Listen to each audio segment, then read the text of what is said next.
เฮาพันโทดวงใจศรีสงครามหัวหน้าการเมืองเลขาหน่วยพักศูนย์กระเทียม686ประวัติความเป็นมาของศูนย์กระเทียมของพวกเขาในการสร้างตั้งขึ้นในวันที่25เดือน11ปี1965อยู่สสเวียดนามเพื่อแนไซหน้าที่การเมืองพระราชบทบาทหน้าที่เกิดผลิตต่อประกอบกระเทียมให้แก่พนักงานนักรบอยู่ในสนามรบที่เสียงขะเนาะและบาดเจ็บนั้นเพื่อให้ข้าเจ้าได้มีกระเทียมนำไส้ในการปฏิบัติหน้าที่การเมืองซึ่งในนี้ส่วนหลายก็เป็นพนักงานเสียงขะเองเนาะในเมื่อก่อนที่เป็นผู้มาต่อขาเทียมและไทยฝึกแอบอบรมให้เป็นวิชาการสร้างกระเทียมอยู่ที่เวียดนามนั้นปี1976ภายหลังประเทศชาติได้รับการปลดปล่อยแล้วศูนย์กระเทียม686พวกเฮาในกระไดยกย้ายกลับคืนมาประเทศของพวกเฮามาตั้งอยู่บ้านนาแทนเมืองเมียงไซแขวงหัวพันและอยู่ที่นั่นพวกเฮาก็ได้สร้างพนักงานสืบทอดเป็นแทนจำนวน2สุดเพื่อปฏิบัติหน้าที่การเมืองและหับไส้เสียงขะจนมาถึงปี1986ล่าศูนย์กระเทียมพวกเฮาก็ได้ยกย้ายมาอยู่ที่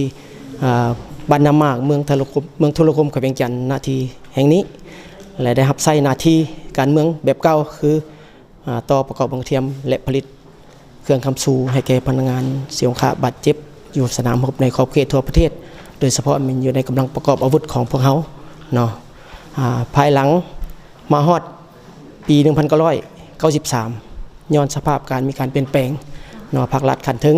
ก็ได้มอบโอนให้ศูนย์กระเทียม686พวกเขานี่ไปขึ้นกับความรับผิดชอบคุ้มครองของกระทรวงแรงงานและสวัสดิการสังคมเนาะแล้วก็สืบต่อปฏิบัติหน้าที่การเมืองของตนเอง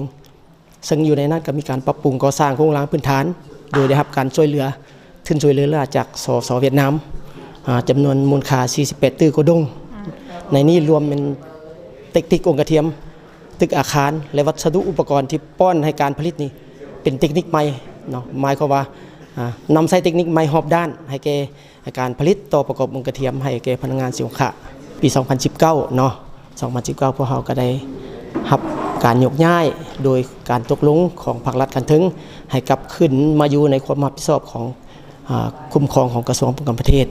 และสืบต่อเฮ็ดหน้าที่การเมืองของเราจนมาถึงปัจจุบันนี้ทางด้านผลงานที่พวกเราจะตั้งเคลื่อนไหวปฏิบัติมาใน1ปีก็คือระยะผ่านมาในอันที่พ้นเด่นแม้นพวกเราได้เฮ็ดเวียกงานศึกษาอบรมการเมืองนำพาแนวคิดให้แก่พนักงานนักรบอยู่ในกรมกองเพื่อรับประกันให้แก่การปฏิบัติหน้าที่รับใช้นโยบายให้แก่พนักงานเสียงขะที่มาเข้ามาใช้บริการในขอบเขตทั่วประเทศและสามารถเฮ็ดให้พนักงานนักรบพวกเขานี้มีแนวคิดอุ่นเอียนทึนเที่ยงเนาะเคลื่อนไหวปฏิบัติหน้าที่ตามความรับผิดชอบและมีผลสำเร็จโดยมาตลอดเวียกงานปรับปรุงโครงสร้างพื้นฐานของกรมกองพวกเขาก็ได้รับการช่วยเหลือสู้จากกระทรวงป้องกันประเทศเราเฉพาะในระยะ1ปีผ่านมาซึ่งเพิ่นก็ได้เป็นห่วงเป็นใยเอาใจใส่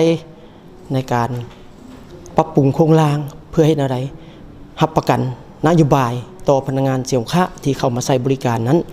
ซึ่งในนั้นพวกเขาในปีผ่านมานี้พวกเขาได้รับการช่วยเหลือทางด้านวัตถุเทคนิคต่างๆรวมไปงบประมาณจากกระทรวงป้องกันประเทศเพื่อรับใช้เวียกงานนี้เนาะในนั้นการปฏิบัติหน้าที่เวียกงานต่อประกอบองค์กระเทียมนี้ในปีผ่านมาพวกเขาสามารถเนาะผลิตหรือประกอบองค์กระเทียมใหม่และซ่อมแปลงต่างๆให้แก่พนักงานเสียงขะที่เข้ามาใช้บริการจำนวน100 ปลายกว่าสุดพร้อมนั้นก็ได้มีการฟื้นฟูบำบัดให้แก่พนักงานเสียงขะเปลี่ยนรอยตามแผนการในสุ่มปีผ่านมาเพื่อเราก็สามารถปฏิบัติได้จำนวนตัวเลข1,600 ปลายกว่าเทื่อคนที่มาเข้าใช้บริการอยู่ในศูนย์องค์กระเทียมพวกเราสำหรับทิศทางแผนการในตอนหน้านี้พวกเราก็อิงใส่เนาะมติกองประชุมใหญ่ครั้งที่6ของหน่วยพักเพื่อมาจัดตั้งพันขยายเขาในนาเวียก